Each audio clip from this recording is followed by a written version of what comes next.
Hey guys, this is Camfrey15. I am back at it with another video for you guys, and I am back with some more Batwoman episode reviews for you guys. And this episode was pretty interesting for me. Um Definitely now I guess we can say, well, the secret's coming out. Now Sophie knows. I'll get to that. But I guess the chase for Angelic started in this episode, and yeah, but anyways, let's get to this week's episode. There's kind of really like only two divergent storylines going on here. The main storyline, which is Ryan and Sophie working together to try to save Angelique, and then obviously the Alice stuff. So I guess the one thing is I'm gonna get the Alice stuff since it's the minor plot line.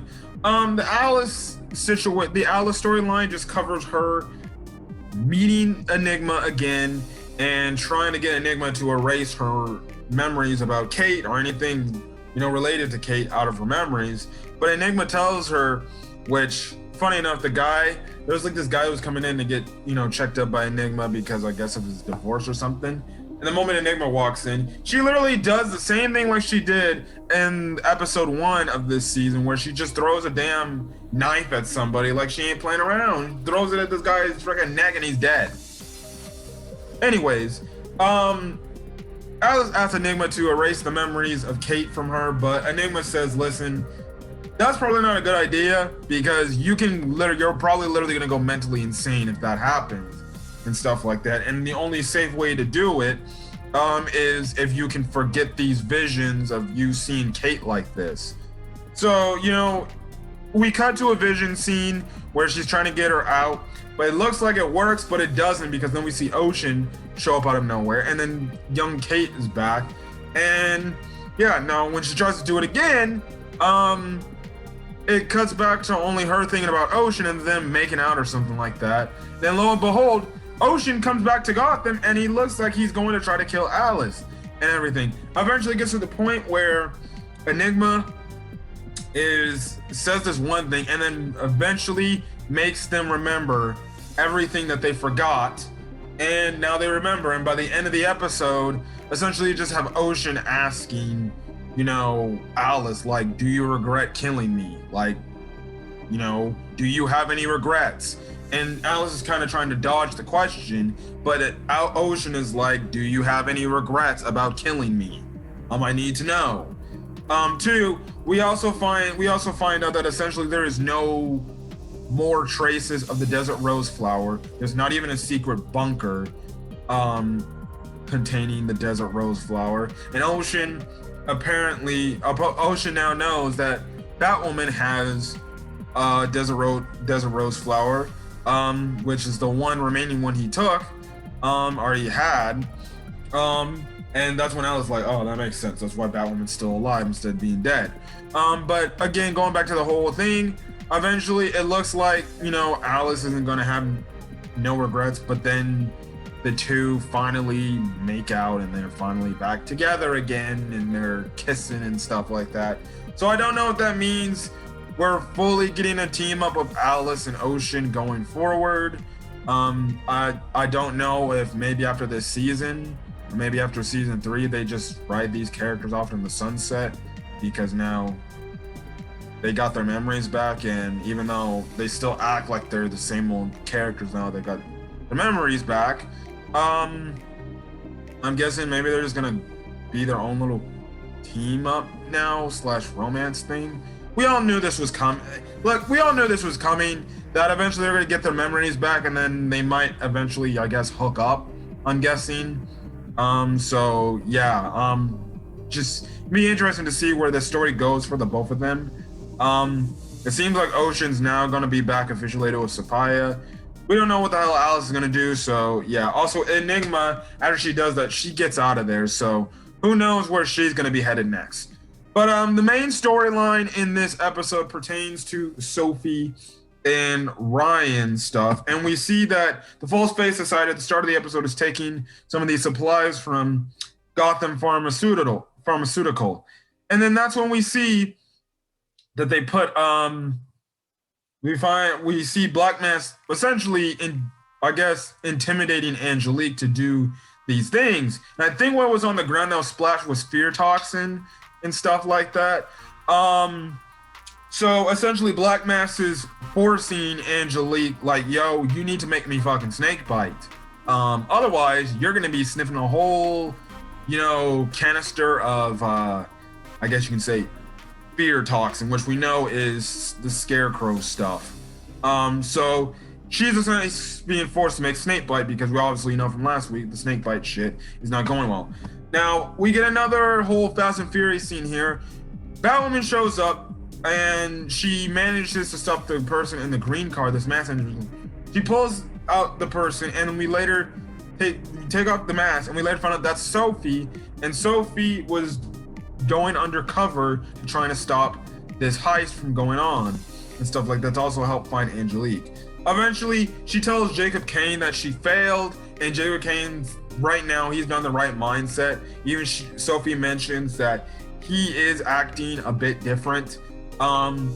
So what happens is essentially he turns over this whole thing to try to save Angelic is to this guy named, and finding the False Face Society and putting them down, is this guy named Russell Tavaroff. I think that's how you say his name. Something like that.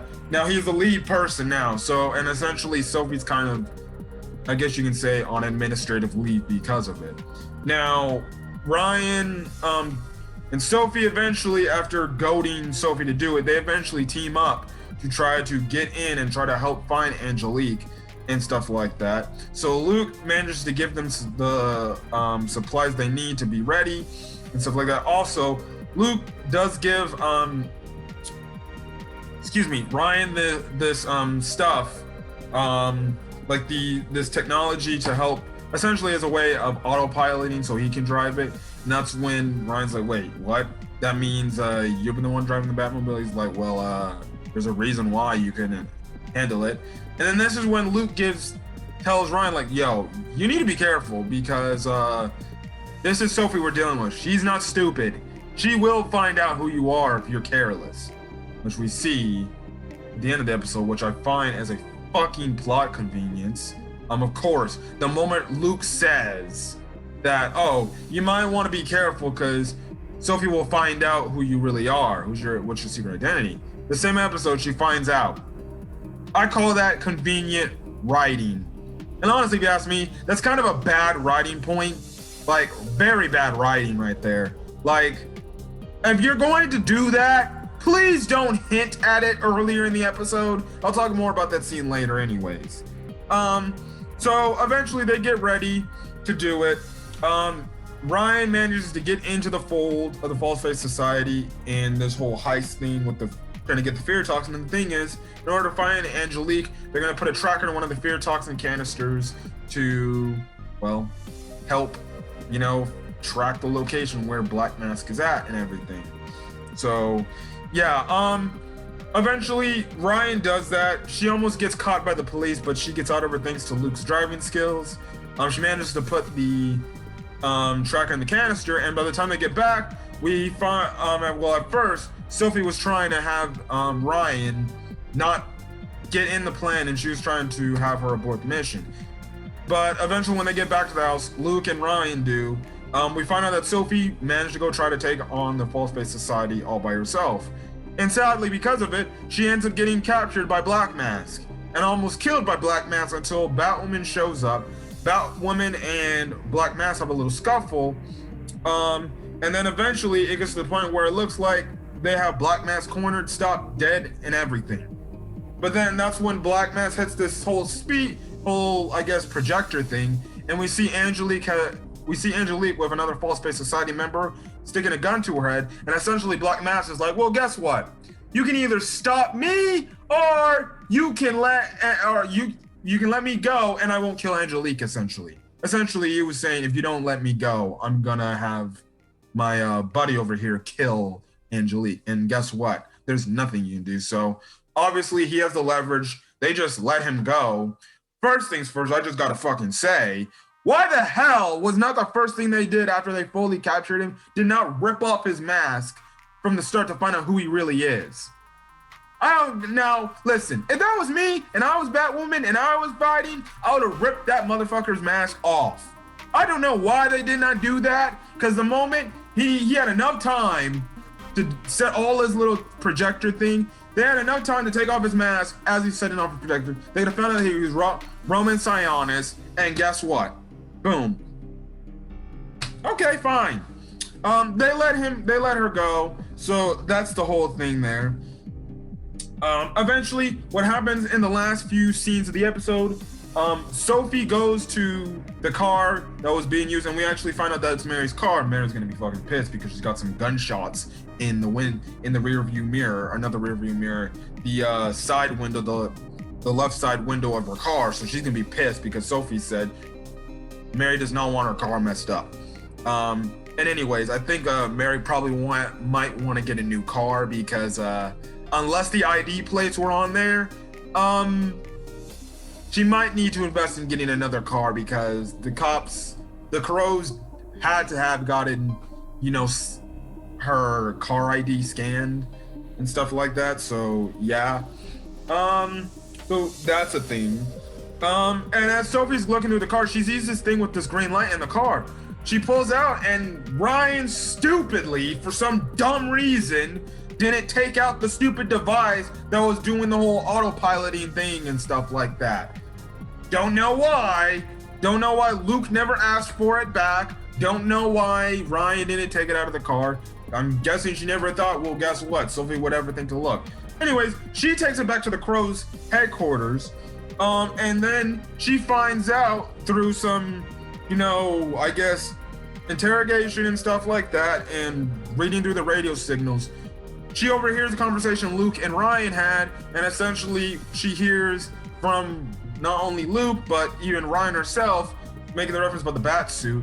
That's when Sophie now finds out that Ryan is Batwoman. And when I was watching the episode, I'm like, oh shit.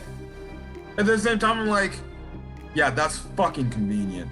It was just as convenient if you watch my Dragon Ball Super manga chapter reviews, if you like Dragon Ball. And there was a part in that arc where, guess what? One of the antagonists in that arc needed to find one of the missing Dragon Balls, and lo and behold, guess what? Out of blue hell on TV, the Dragon Ball was there. Same thing like here. You have Luke early in the episode mentioned, you gotta be careful, otherwise, so we will find out your true identity. And it's funny because after the scene, I'm like, she's gonna probably find out this episode, aren't they? Huh? I say that's bad writing. Like, if they had stalled it for a week or two, fine. But they literally did it the same exact episode. What is it? Luke warns Ryan, be careful, Sophie's not stupid. So, where it's gonna be interesting to see how the relationship dynamic is, now that Sophie knows. And then two, it seems like another character is gonna potentially know who Batwoman is, because we see Russell Tavernoff, look at the crime scene. He's looking at the fight between Batwoman and Black Mask, and if you didn't look clear enough during the fight, you could clearly see that there was some blood spattered. So obviously Ryan got hit hard to where she had to spit out some blood. And he gets a nice little, what do they call those things? The things you pick your ears with, and stuff like that. I don't know. I forgot. He manages to get a dab of the blood, and then it looks like he's probably going to identify the blood for samples to see who's Batwoman. And eventually, we're eventually gonna see that Russell Tavernoff is gonna find out who Batwoman truly is, which is only gonna show that it's Ryan Wilder. And definitely, he's gonna bring this to the attention of Jacob Kane. And great, now things are gonna be even fucking worse.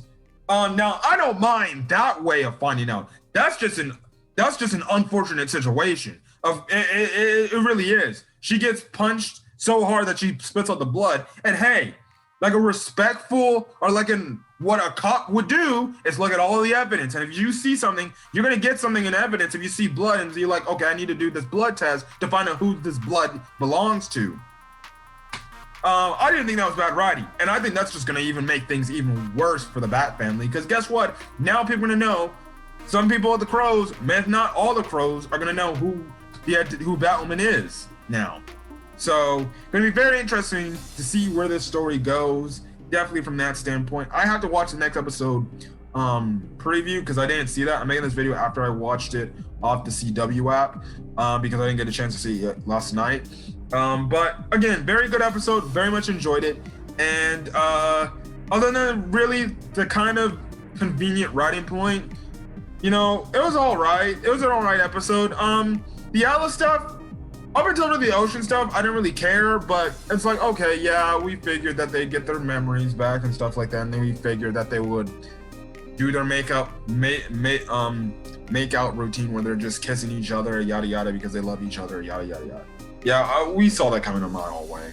But I thought it was a solid episode. But yeah, other than that, that's all I gotta say for this episode. So if you guys like this video, leave a like. Put in the comment section your thoughts on this week's episode of Batwoman, as well as hit that subscribe button if you want to get more Batwoman content or any other CW show content, as well as hit that subscribe button because I'm only like a few subscribers away from probably one of my biggest milestones on this channel, hopefully one of many, and that is 100 subscribers. So please hit that subscribe button if you want to help me get to 100 subscribers, as well as catch more CW content like The Flash, Supergirl, yada yada yada. Anyways, I'm gonna get over. Hopefully you guys have a great rest of your day or night or when you check out this video. Until then, guys, I'll see you guys on the next video. Peace.